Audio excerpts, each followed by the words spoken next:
ദേവസ്വം ബോർഡിൽ പിടിമുറുക്കി K Jayakumar IAS. President അറിയാതെ ഒരു വിഷയവും ബോർഡ് യോഗത്തിന്റെ പരിഗണനയിൽ വരരുത്. വിഷയങ്ങളുടെ തലക്കെട്ട് മാത്രം അജണ്ടയിൽ ഉൾപ്പെടുത്തുന്നത് അവസാനിപ്പിക്കണമെന്നും ജയകുമാർ. വിഷയങ്ങളുടെ വിശദാംശങ്ങൾ മുൻകൂറായി അറിയിക്കണം.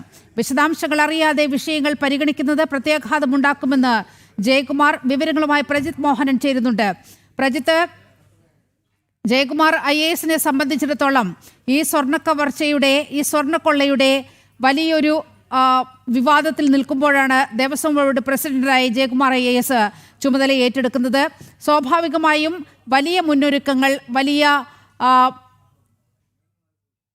പ്രിക്കോഷൻസ് എടുത്തുകൊണ്ട് തന്നെയാണ് അദ്ദേഹം ഓരോ വിഷയത്തിലും ഇടപെടുന്നത് എന്നാണ് മനസ്സിലാകുന്നത്. വിവരങ്ങൾ നീലിമ, ഈ ദേവസ്വം ബോർഡിന്റെ പരിഗണനയ്ക്ക് വിഷയങ്ങൾ വരുന്നത് സംബന്ധിച്ചിട്ടാണ് ഇത്തരത്തിലുള്ള ഒരു നിർണായകമായിട്ടുള്ള ഉത്തരവ് ദേവസ്വം ബോർഡ് പ്രസിഡന്റ് ആയിട്ടുള്ള കെ ജയകുമാർ ഇറക്കിയിരിക്കുന്നത്. ഏതാണ്ട് ദേവസ്വം ബോർഡിൽ പിടിമുറുക്കുന്നു ജയകുമാർ എന്നത് വ്യക്തമായി പറയാൻ കഴിയും. ഈ ഉത്തരവ് അതിനുള്ളൊരു ഉദാഹരണമാണ് ഈ ഉത്തരവ് എന്ന് നമുക്ക് എടുത്തു പറയാൻ കഴിയും. നീലിമ, അദ്ദേഹം നൽകുന്ന നിർദ്ദേശം എന്നുള്ളത് ഇനി മുതൽ ദേവസ്വം ബോർഡ് യോഗം പരിഗണിക്കുന്ന എല്ലാ വിഷയവും അതിന് പ്രസിഡന്റിന്റെ മുൻകൂട്ടിയുള്ള അനുവാദം വാങ്ങേണ്ടി വരും. പ്രസിഡന്റ് അംഗീകരിച്ച വിഷയങ്ങൾ മാത്രമായിരിക്കണം ഇനി ബോർഡ് യോഗത്തിൽ വരേണ്ടത്.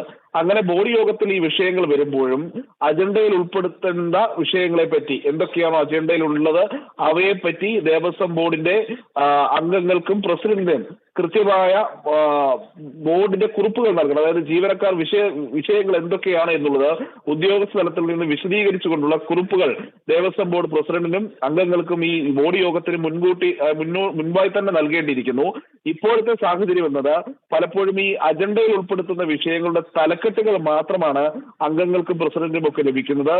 അതുകൊണ്ട് തന്നെ അജണ്ടയിലെ വിശദാംശങ്ങൾ അറിയാതെ, ഈ ബോർഡ് നോട്ട് മുൻകൂട്ടി വായിക്കാൻ കഴിയാതെ വിഷയങ്ങൾ പരിഗണിക്കേണ്ട വരുന്ന ഒരവസ്ഥയുണ്ടാകും. അങ്ങനെ തീരുമാനമെടുക്കുന്നത് ഗുരുതരമായ പ്രത്യാഘാതങ്ങളിലേക്ക് നയിക്കുമെന്നാണ് അദ്ദേഹത്തിന്റെ ഉത്തരവിൽ പറയുന്നത്. അതുകൊണ്ടാണ് ഇനി മുതൽ പ്രസിഡന്റിന്റെ മുൻകൂട്ടിയുള്ള അനുവാദം എല്ലാ വിഷയങ്ങളിലും, പ്രത്യേകിച്ച് ബോർഡ് യോഗത്തിന്റെ പരിഗണനയ്ക്ക് വരുന്ന എല്ലാ വിഷയങ്ങൾക്കും അനുവാദം വാങ്ങണം.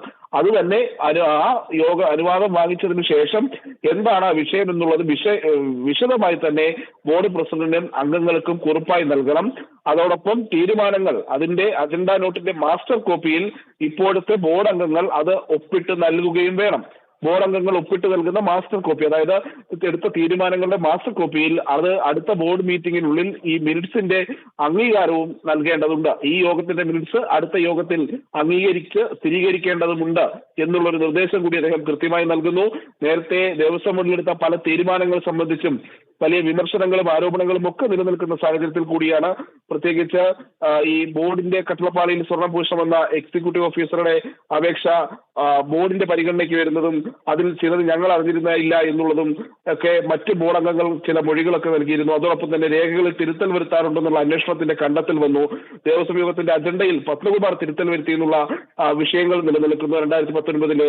അങ്ങനെയുള്ള വിഷയങ്ങളൊക്കെ നിലനിൽക്കുന്ന പശ്ചാത്തലത്തിലാണ് ഇനി പ്രസിഡന്റ് അറിഞ്ഞിട്ട് മതി എന്ത് വിഷയവും ദേവസ്വം ബോർഡിന്റെ പരിഗണനയിൽ വരുന്നത് എന്നുള്ളൊരു തീരുമാനത്തിലേക്ക് കെ ജയകുമാർ IAS പോകുന്നത്. പക്ഷേ അപ്പോഴും നമുക്ക് ഇതിൽ ചില പ്രശ്നങ്ങൾ ഉണ്ടാകാനുള്ള സാധ്യത, പ്രശ്നങ്ങൾ എന്ന് പറയുമ്പോൾ ചില എതിർപ്പുകൾ ഉണ്ടാകാനുള്ള സാധ്യത നിലനിൽക്കുന്നുണ്ട്. പ്രത്യേകിച്ച് ഈ ദേവസ്വത്തിലെ ശക്തരായിട്ടുള്ള ഇടതുപക്ഷ സംഘടനകളുടെയൊക്കെ ജീവനക്കാരുടെ സംഘടനകളൊക്കെ ഉണ്ട്. അപ്പോൾ ആ ഇടതുപക്ഷ സംഘടനകളൊക്കെ ഈ തീരുമാനത്തിനെതിരെ നിൽക്കുമോ, അല്ലെങ്കിൽ ദേവസ്വം ബോർഡ് പ്രസിഡന്റിന്റെ നയങ്ങൾക്കെതിരെ നിലപാട് സ്വീകരിക്കുമോ എന്നുള്ളത് കാത്തിരുന്ന് കാണേണ്ടിയിരിക്കുന്നു. അതോടൊപ്പം തന്നെ മറ്റ് ബോർഡ് അംഗങ്ങൾക്ക് ഇതിൽ എന്താണ് പറയാനുള്ളത് എന്നുള്ളതും നിർണായകമാണ്. കാരണം ഇപ്പോഴത്തെ PD സന്തോഷ് കുമാർ ആയാലും ശരി, കെ രാജു ആയാലും ശരി, അവർക്ക് രാഷ്ട്രീയ പശ്ചാത്തലത്തിൽ നിന്ന് വന്ന ആളുകളാണ്.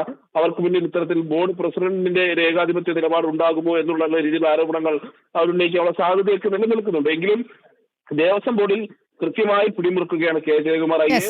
ഇനി ജയകുമാർ അറിയാതെ ഒരു വിഷയവും ബോർഡ് പരിഗണിക്കരുത്. ഏതായാലും പ്രജിത്ത്, വലിയ മുൻകരുതലോടെയാണ് കെ ജയകുമാർ IASന്റെ ഓരോ നീക്കവും തിരുവിതാംകൂർ ദേവസ്വം ബോർഡിൽ. വാർത്തയുടെ വിശദാംശങ്ങളാണ് പ്രജിത്ത് പങ്കുവച്ചത്.